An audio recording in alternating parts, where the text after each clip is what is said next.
Okay, good afternoon, guys. I want to welcome you out here to my snaring demo. Appreciate the interest and you guys coming out to look at what I've got to show you. I want to start off by telling you that what I'm going to show you today is the way I do things. It's not the only way to do things. It's not necessarily the best way to do things. It's the way I do things. Don't be afraid to experiment. Don't be afraid to put your own twist on anything, and feel free to use any ideas that I may have here available to share with you. Snaring is probably one of the oldest forms of animal traps out there. Been around for many generations and many years. Raymond Thompson, he was kind of the father of modern snaring. And you guys are readers, there's a book out there called Land of Fur and Gold. It's the biography of Raymond Thompson. Raymond was a pretty interesting guy. He patented the first steel snare in 1927. And he basically, throughout the Depression era, fed his family from what he called on his trap lines. When you're reading his biography, he traveled to different parts of the U.S. He kind of started when he was up in Alaska. He was up in Alaska and started studying what the natives were doing with snares up there and set about to experiment and improve and use snares in a more effective way. And that's what got snaring started. Now, for me personally, I live in Tennessee. I live along the Tennessee River. I do most of my trapping to and from my job. I'm a general contractor. I live about 40 miles from where most of my work is, so I run my trap line to and from work. Most of my trapping I pull in at spots along a waterway, and I run a multi-species trap line, okay? On that trap line, depending on what's there on that particular part of the water, the creeks or the river that I'm trapping, I may be trapping beaver, I may be trapping coon, fox, coyote, bobcat. Almost everything uses those waterways, okay? So I use a lot of foothold type traps and body grip traps. But with that being said, when I stop to trap a place, I get out of my truck and I look down that creek or that river, and whatever that I can trap within my eye shot, that's what I'm going to trap, because I want to get back in my vehicle and move right along. I may have 40 sets within that distance there. With a regular conventional foothold trap or a body grip trap, I've got a lot of dollars worth of steel and a lot of weight that I'm carrying around. If I were to put my whole trap line in my truck the first day of trapping season, I couldn't put it all in my truck the first day of trapping season, because I make such a multiple variants of sets for the various species along my trap line, that waterway. But you know what? I could carry every set that I use in that bag right there if I'm snaring, okay? Snaring, in my opinion, snaring's a good tool if it's used properly, and it's not only a tool that trappers should know how to use, but if you're an outdoors backpacking type person, someone that goes out in the backcountry a lot, you should have knowledge of snaring. Everyone who goes into the backcountry should have in their first aid kit or their emergency survival kit, should have a few snares in there. That could feed you, that can save your life. A little bit of knowledge on those things could go a long ways. Same way with you guys that want to put together a survival kit for disasters that happen. You ought to be familiar with them, not just have them in your bag, but know how to set them, know the heights for the different species, know the animals' habits, and know what's good during those times. I'm going to get us a few things out right here. I'm going to show you how I do it, and I'm also going to show you a few ways that you can get by with a very minimum amount of things.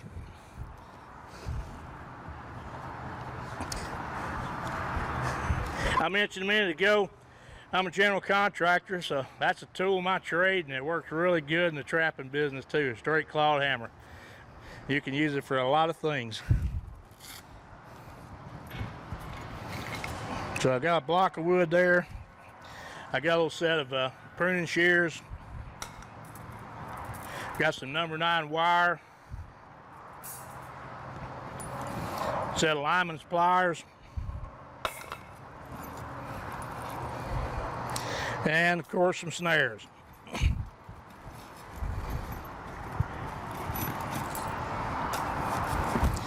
I like number 11 gauge wire, unless you're always around where there's a trap supply dealer at.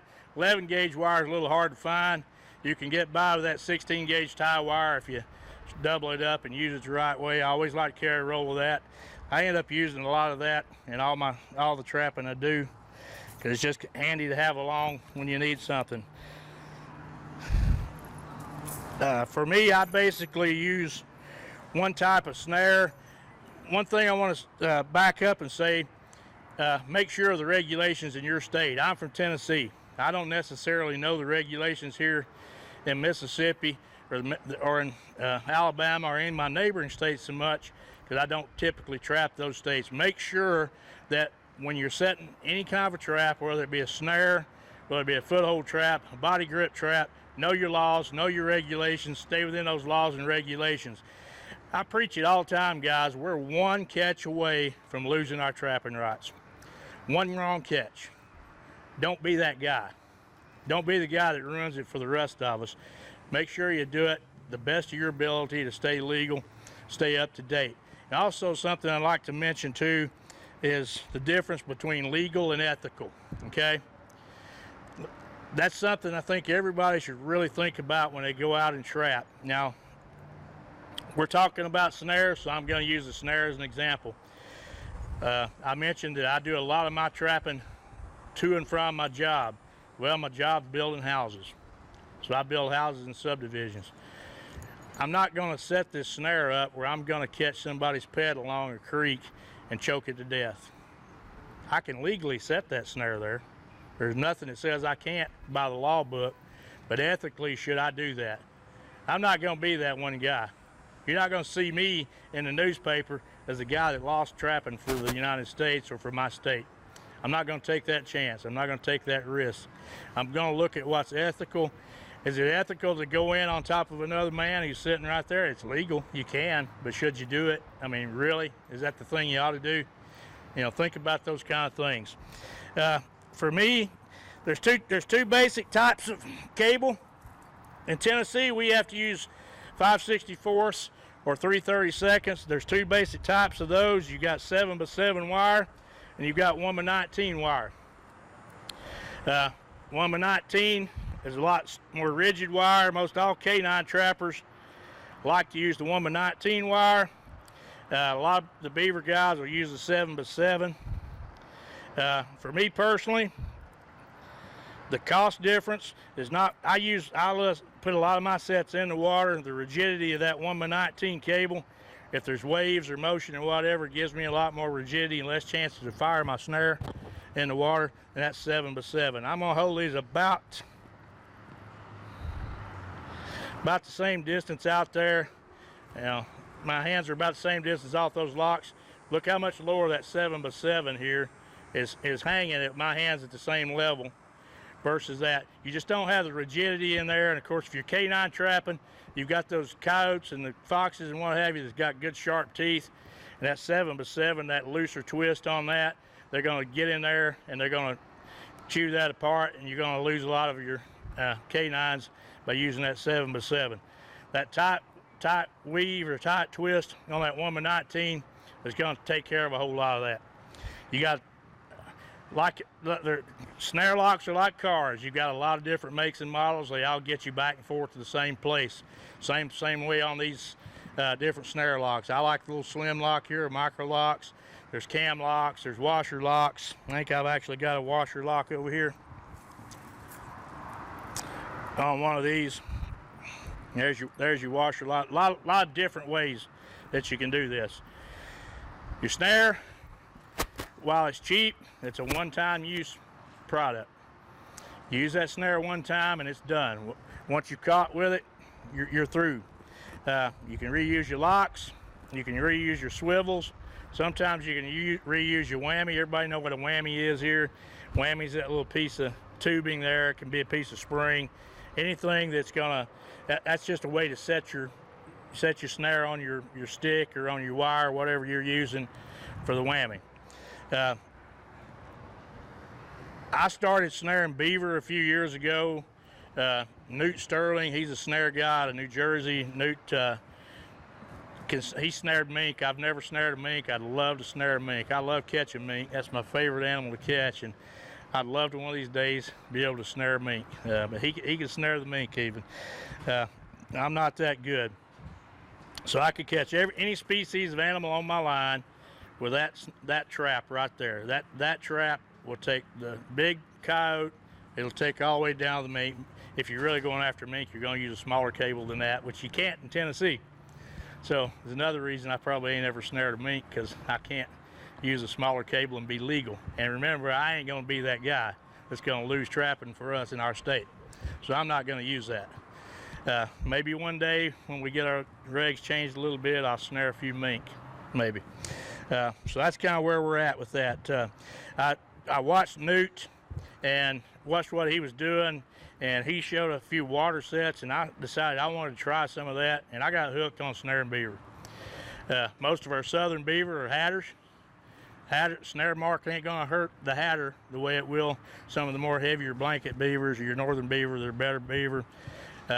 You're not gonna damage with that snare line enough to matter much on the beaver. I can walk out in that swamp with that pack right there, that little pouch right there, and I can blind set for beaver, and I can take me a jar of lure with me, and I can set dozens of beaver sets and not be fatigued with carrying those big 330s around with me, or those foothold traps, and move on and not be wore out. And tomorrow I can come back and carry out a bunch of beavers that I don't have to worry about depressing the 330 springs down on while I'm out there in waist deep water. And I could take my cable cutters and clip that thing off, and I'm ready to go again. Love snaring beaver with these things. So I'm gonna start off, show you a couple of sets that I learned from Newt on snaring beaver. Then we're gonna talk about some other things. One of the sets that I learned from Newt was a set he called the circle up set. Very effective set, and used 2 snares.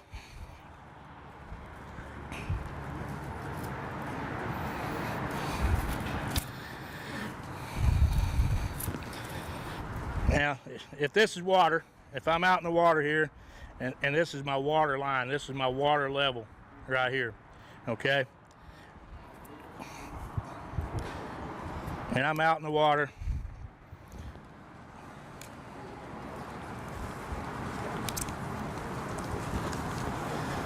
I'll twist it up as tight as I can there, so that's not going to come down. It's not going to swivel around the tree.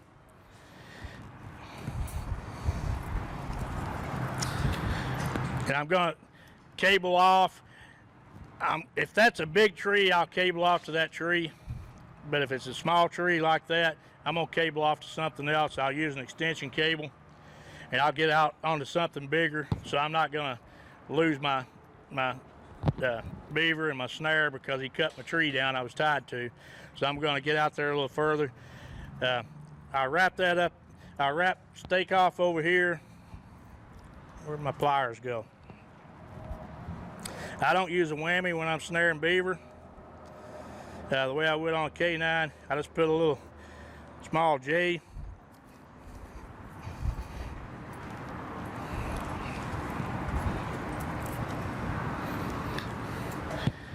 I like about 11-inch loop on my beaver. Those pliers are 10 inches there. Now, a lot of guys will tell you that that's too big, okay? Everybody's different.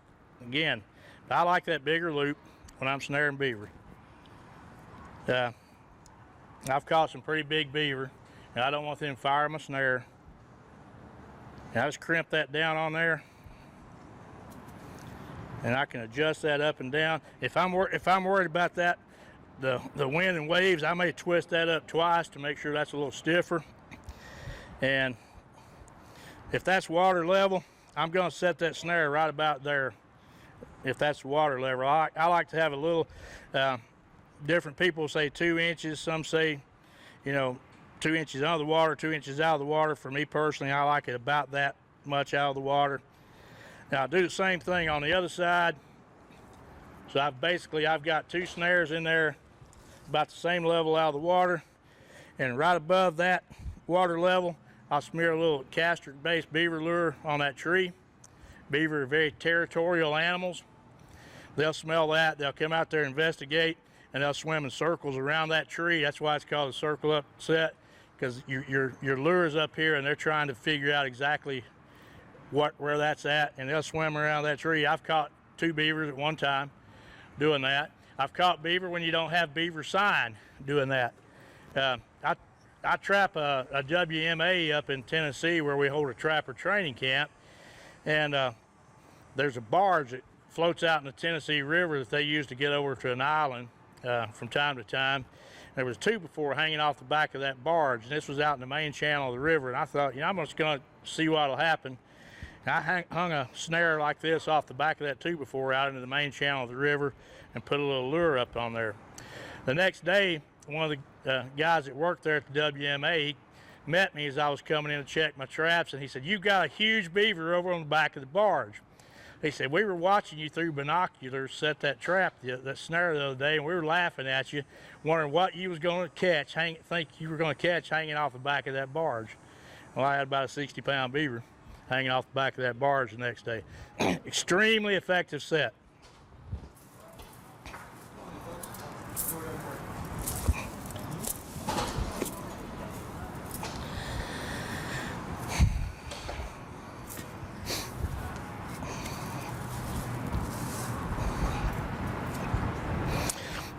If I'm snaring a pull out or a slide, for those of you guys who are not beaver trappers, a slide is basically, you see a path where they're coming in and out of the water, and it's on a little bit of a slope. That's why it's called a slide.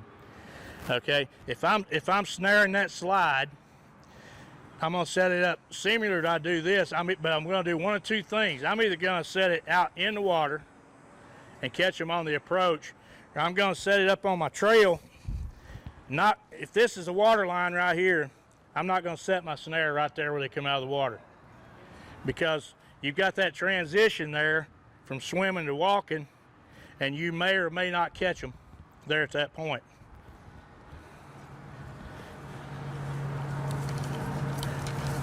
So if I'm gonna snare them on land, I'm gonna move back away from that water line, and about the thickness of my hand above the ground, that's where I'm going to put my snare for the beaver. If that's the water line, I'm going to be up here where they've already leveled out and start walking. They've got that big body, and right there they're going to step over the top of that, and you'll catch them around the middle, and you'll have them there. Very, very effective tool for beaver, any way you look at it. So, as I've told you before, I do most of my trapping along the waterways, along the creeks, and what have you. So, I don't know if you guys can see my game trail here or not. Almost everything is going to use that game trail.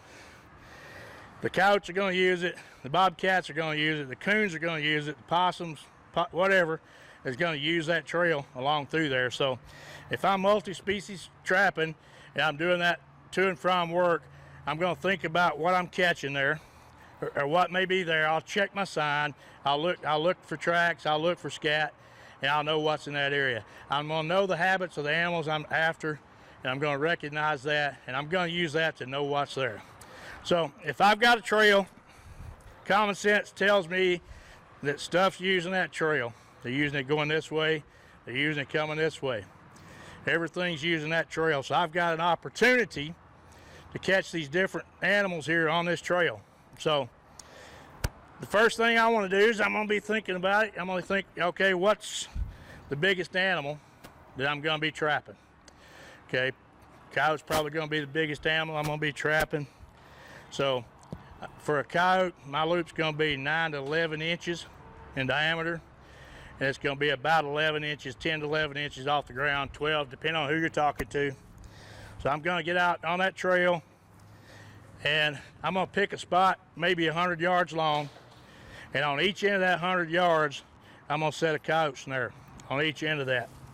So I know my cutters are 10 inches. So if I'm wanting to be 11 inches, I'm going to be about an inch above that or 2 inches above that. I'm going to use that to gauge. A lot of guys use their hands. I got short, fat fingers. I ain't going to get a 10-inch spread out of my hand, so that don't work so well for me. So I'll use my pliers. I want my snare lock to be at 10 o'clock or 2 o'clock, and I'm going to put a snare on each end of that 100-yard section of that trail. So that's my tallest animal that's coming down that trail. So what am I doing there? I'm going to catch the big ones, and the little ones are going to go under my snare. They're going to travel on down that trail. Okay, so if I want to catch a coon, I'm going to have probably a 9-inch loop or so I'm going to be a little bit smaller than my 10-inch pliers in that 8 to 9 range, and I'm going to be about 5 inches off the ground, about half the distance of my pliers there. And if he's the shortest thing I'm going to catch, he's going to be right in the middle. He's going to be in a section of that 100-foot, 2 snares coming and going in the middle of that. If I'm catching fox, what I might do, 2 things I might do on the fox. I might lower my coyote snare just a shade, but not a lot. Maybe get it more at that 10-inch range. And find a piece of grass, drop it right in there and put myself a chin lift on the bottom, hang that on there. When the fox comes down through there, instead of ducking under it, because that's kind of in his way, he'll raise his chin up a little bit and he'll go in there and I can catch him in my coyote snare. Or I can set up another set of snares on down the line here and catch them down through there like that. I have snared 1 otter in my life. I've not been real successful on snaring otters. I snared him along a log that was out in the middle of the creek, and I hung snares off both sides of that log, and where he was swimming up and down that log looking, you know, for crawfish or whatever he was looking for, I caught him. But that's only been 1. I don't know how many I've missed, but I bet you it's been a plenty. I haven't quite figured that one out yet. One of these days I might. So I've got those different setups there. A lot of different ways. We've looked at tying off on the trees. You're not always in a spot that you're going to have trees you can tie off on.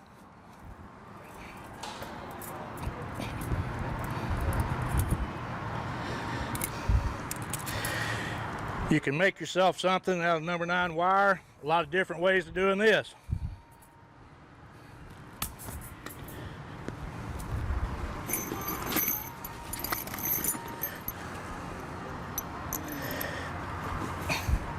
That's just a piece of hardwood flooring left over from one of my jobs. It's got 4 holes drilled in the corners, 20-penny nails.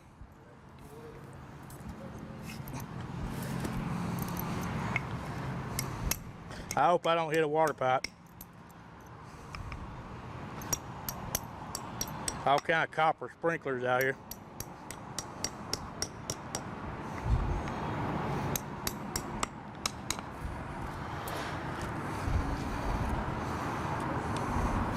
You can drill that hole all the way through and bend that up through on the small bottom side and take care of that, make sure it stays in there good and stable. Secure your trap back on to something back there a little bit further.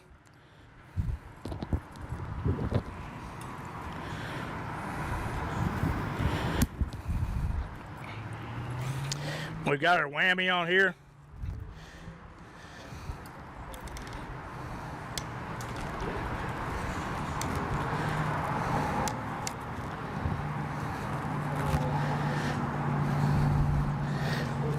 That's real quick and easy. I can put that at any height I want, adjust my loop for whatever animal size I want to adjust it to.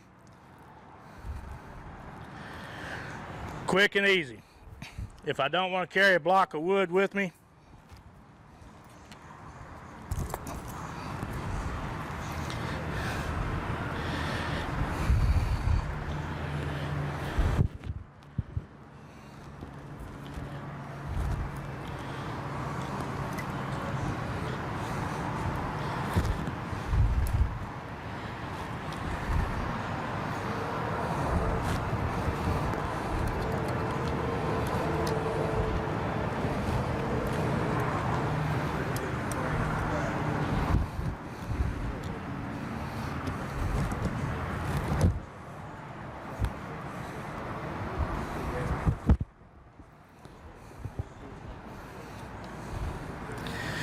I can make a little deal like that right there.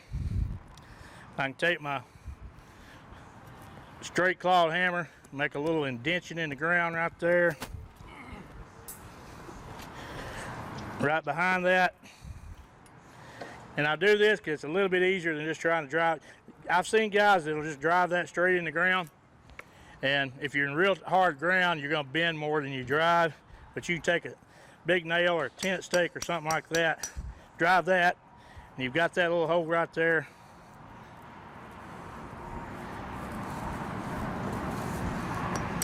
Gives you a pilot hole for it to go in.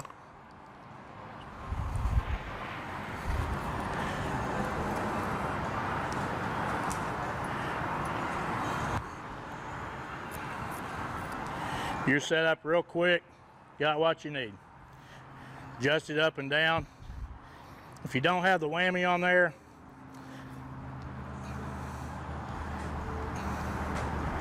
you can bend that in kind of a W. Twist it up. And without your whammy, you can still put it on there. If I was setting and plan on leaving that, I'd probably bend that over a little bit further. Get my cable.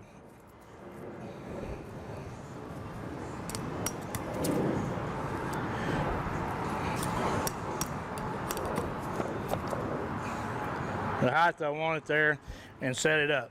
Now, if I'm backpacking and I'm out in the back country, I'm probably not going to want to carry all this different equipment with me, but I might want a few snares in for survival purposes. If I get out there and get stranded for whatever reason, around here in the southern states, you don't hear of that too much, but when you're out west and some of the more wide open places, you hear that kind of thing happening all the time. People's truck break down out there, they get injured, something happens, and they're stuck out there for a few days or for a week or so. If I've got a half dozen snares in my pack,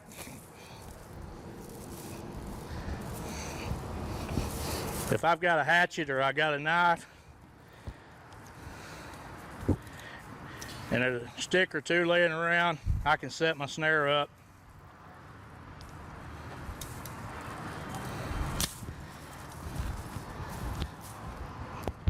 I'm gonna put my pilot hole in there.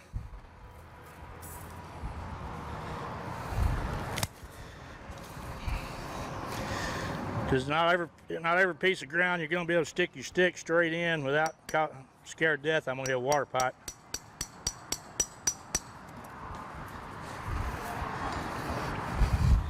Take my knife or my cutters.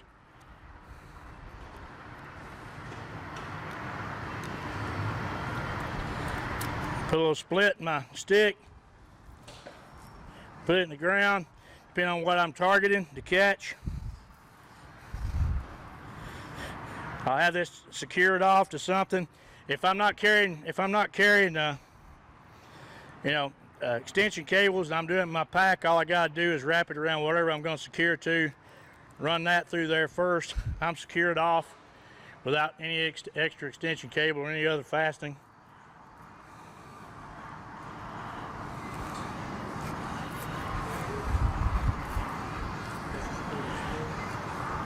I'm set up and ready to go without carrying a whole lot of equipment with me. And if I'm in a survival situation, good chance I can eat if I'm on a well-traveled trail.